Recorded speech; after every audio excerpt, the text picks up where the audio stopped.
Um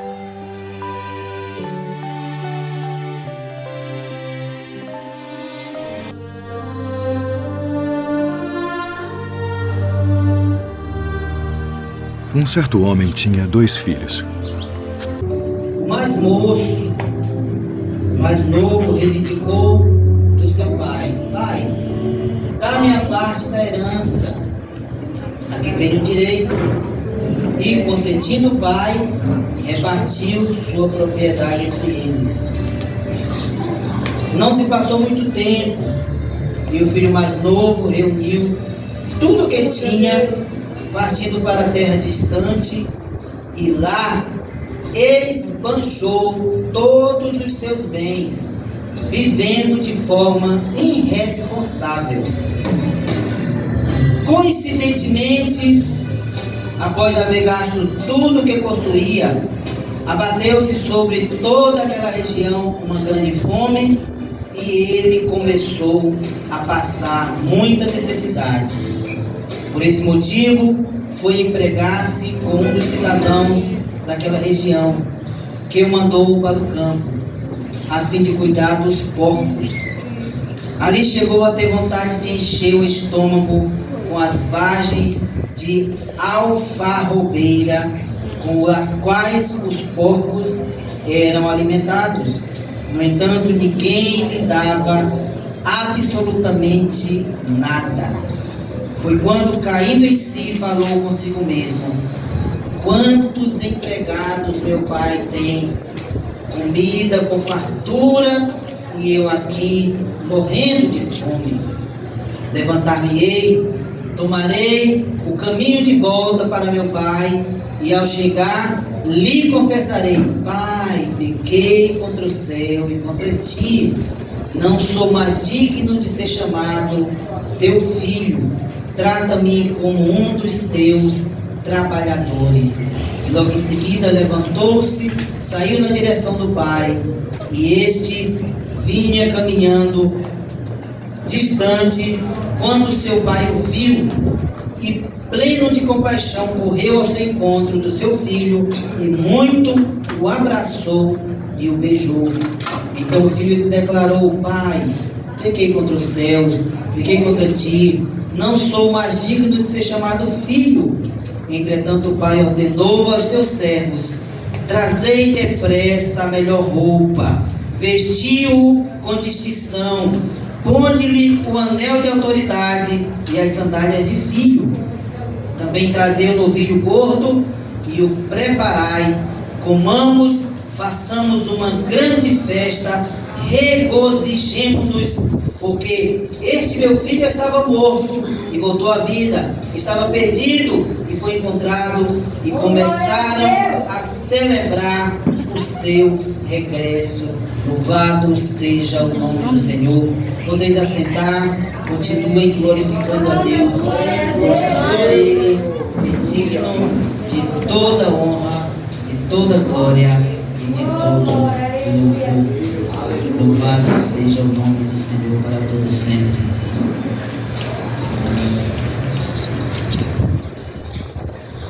Nós estávamos hoje na escola dominical aprendendo sobre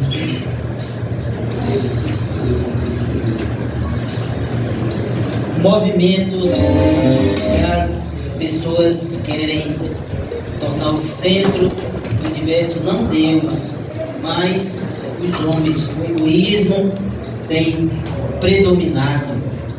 A pessoa quer ser o que não é, quer ser muito importante. A pessoa quer o ego, a vaidade e o orgulho tem predominado.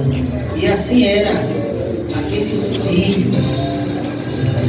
Sabemos que herança só é repartida a partir do momento em que o pai morre, mas aquele filho apressou-se e cansou de ajudar o seu pai e queria aquela herdade. E o pai, um homem simples, um homem que tinha um grande amor, tinha apenas 2 filhos, e ele consente em repartir os seus bens. E a Bíblia diz claramente que aquele filho começou a gastar aquele dinheiro de forma irresponsável. A Bíblia é bem clara quando ela fala que ele gasta tudo de forma irresponsável. Quando se tem dinheiro, são muitas pessoas que querem ser amigas da gente, né? Você tem dinheiro, você tem um carro, você anda de bicicleta, pouca gente quer ser seu amigo, mas se você já compra uma moto razoável, aí muitos querem se aproximar de ti. Se você anda de um Duster, aí já mais pessoas. Se você anda nessas caminhonetes aí de última geração, a SW e assim sucessivamente, cada vez tem surgido mais veículos mais caros, né? Carros de meio milhão, de 1 milhão. Então, quem tem dinheiro no mundo tem muitos amigos. E aquele jovem com o bolso cheio saiu para gastar, para farrear, para se embriagar. E muitos assim têm vivido, longe dos braços do Senhor. Quantas pessoas estão distantes da casa de Deus? E cabe a cada um de nós, somos nós os missionários. Jesus, após ele ressuscitar, já ter passado vários dias com seus discípulos, uma das últimas orientações dele é: ide por todo mundo e pregai o Evangelho a toda criatura, ide fazer discípulos. Essa missão é nossa, essa missão é da igreja. Quantos filhos pródigos estão aí no mundo? Quantos desviados? Quantas pessoas carentes? Então é a missão de cada crente, de cada servo, evangelizar. Eu não culpo a irmã Rosa por ter encontrado aquela mulher. É assim mesmo, a gente às vezes, irmã Rosa, a gente passa batido, né? Eu também já aconteceu comigo algumas vezes. Mas a gente vai aprendendo, a vida é uma eterna aprendizado. Hoje a gente deixa passar e aquilo ali é cultivado com experiência. Então, a próxima vez a gente evangeliza. Eu gosto de evangelizar. E a gente encontra muitas pessoas por aí, muitas histórias, muitos filhos pródigos. Como a nossa lição hoje, nós aprendemos a questão da pessoa querer aparecer mais do que Deus. Infelizmente, no nosso meio, a gente não vigia e as redes sociais é uma armadilha. Celular é uma coisa boa, a internet não é uma coisa ruim. A internet, tudo, as tecnologias são coisas boas para nós usarmos em benefício nosso, não para nós sermos escravos, não para nós sermos dependentes. Eu tenho uma sobrinha, ela é formada em medicina, o esposo dela é advogado, e ela, de vez em quando, a gente manda mensagem para ela, ela demora a responder. Ela fala: tio, eu fico um tempo sem celular, para não criar vício, para não criar muito vínculo. Então, é bom a gente se desvincular, se desligar um pouco das tecnologias de vez em quando, porque vem aquele egoísmo. As pessoas têm a mania de querer tirar fotos, se autopromover. A lição de hoje, a autopromoção, foi o que nós aprendemos hoje. Então as pessoas têm o inimigo, ele é sagaz.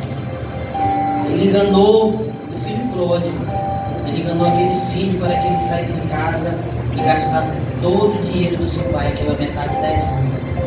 E conosco, se a gente não vigiar, a palavra de Deus diz lá em Mateus capítulo 24, versículo 41, se não me engano: vigiai e orai, para que não venha tentação. O espírito está pronto, mas a carne é fraca. Porque até sair da igreja, até se desviar, existe um certo caminho a ser tomado. E muitas vezes a gente está dentro da casa de Deus e já está desviado. Quando as pessoas percebem que alguém se desviou, Deus já percebeu que dali há muito tempo. Então é onde nós temos que vigiar, ter muito cuidado com redes sociais, não querer se expor, não chamar a atenção das pessoas para si. mas chamar a atenção das pessoas para Deus. Eu tenho um canal no YouTube, eu tenho meu Instagram, só tenho essas duas redes. Facebook eu uso muito pouco, mas se você olhar lá, Samuel de Deus, dificilmente eu ponho algo meu na minha família, dos meus filhos. As fotos minhas, dos meus filhos, eu coloco apenas no grupo da família nossa. Eu evito esse descuido, porque muitas vezes a gente quer chamar a atenção das pessoas pra gente. Quantas pessoas já foram crentes, quantas pessoas já foram levidas na casa do Senhor e hoje estão aí no mundo, filho pródigo, afastado da casa de Deus, porque não tiveram cuidado, não vigiaram. Como eu disse, as redes sociais é um perigo. Para quem sabe usar, é um benefício muito grande. Então a gente se aproxima, a gente tem acesso a muitas informações, mas nós temos que ser vigilantes e ter cuidado da forma como nós usamos essas tecnologias, porque Satanás ele coloca no ser humano o desejo de se engrandecer, de chamar a atenção das pessoas para si. E o servo de Deus tem que chamar a atenção não para si, mas para Deus. É como Paulo diz, que diminua eu e que Cristo cresça em mim, lá em Coríntios. Paulo nos dá esse alerta, que diminua eu e que Cristo cresça em mim. Tem até um hino muito famoso que nós cantamos. Então, meus queridos, a mensagem não desviamos da mensagem, mas nós acabamos seguindo por outro foco, e assim Deus quis. Porque nós temos que ter cuidado.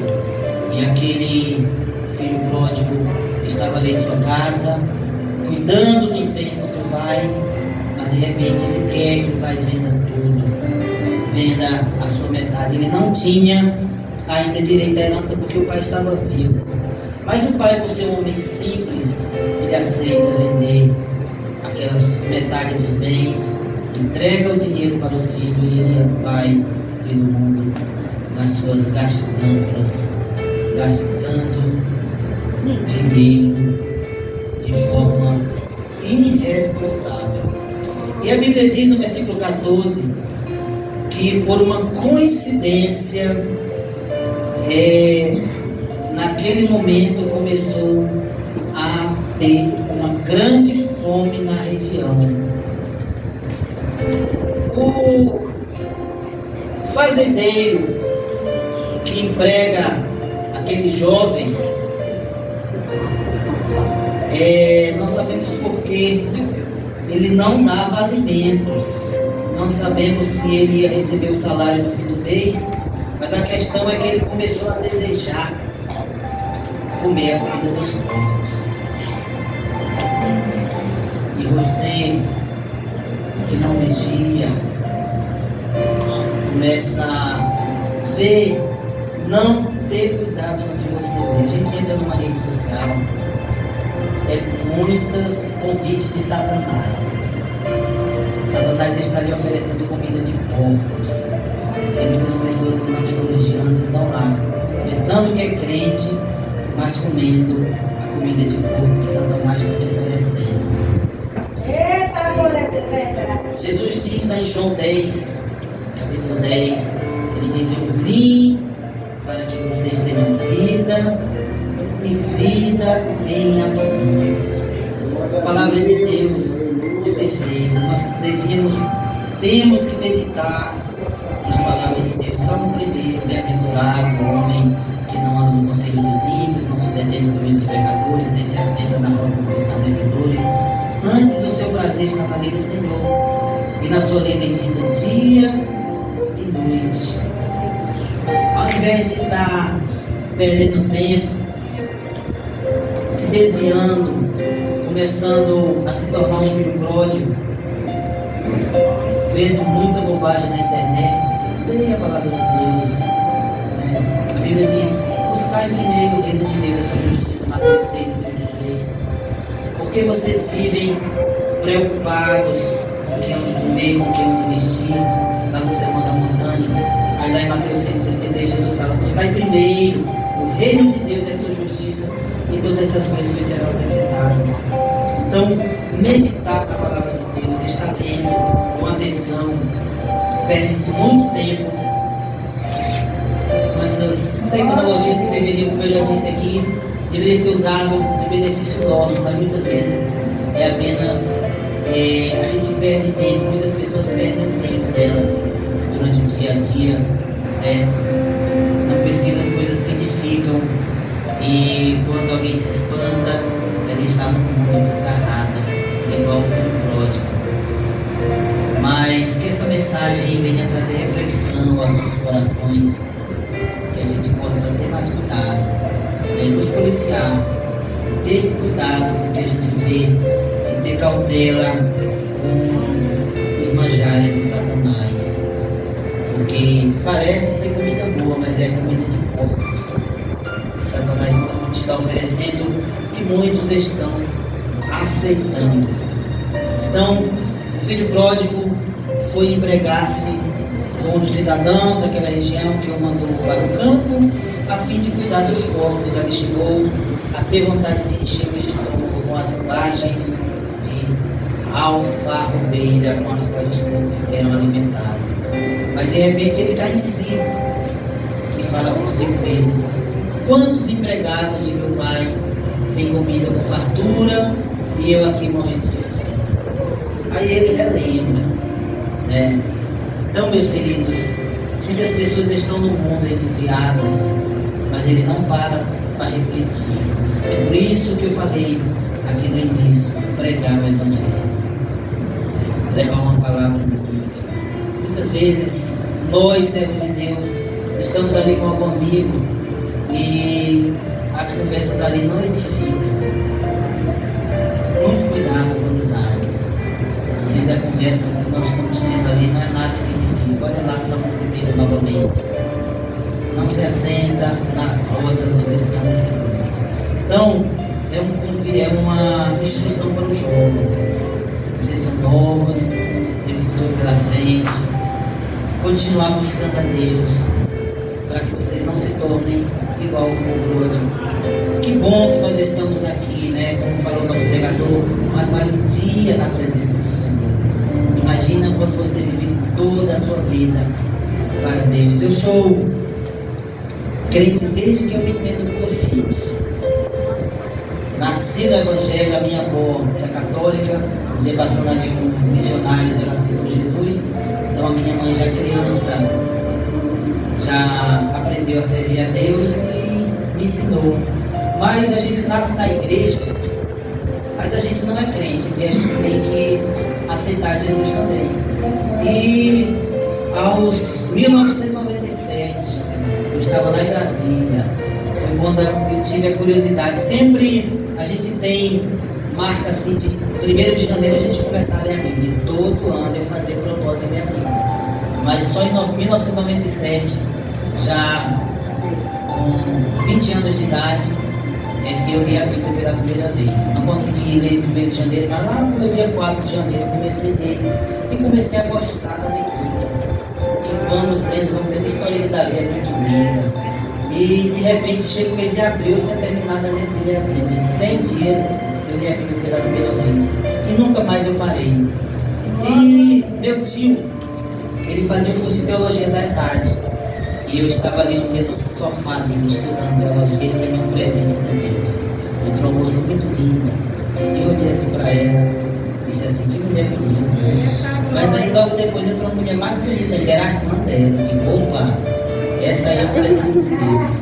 A mulher era linda, né? Então, meus queridos, foi estudando a Bíblia, olha. Eu, estudando teologia, ganhei um presente de Deus. Imagina você aí, essas jovens, né? Ao invés de ficar perdendo tempo na rede social, vai ler um pouquinho a palavra de Deus. Pesquisa lá no Google coisas sobre Jesus.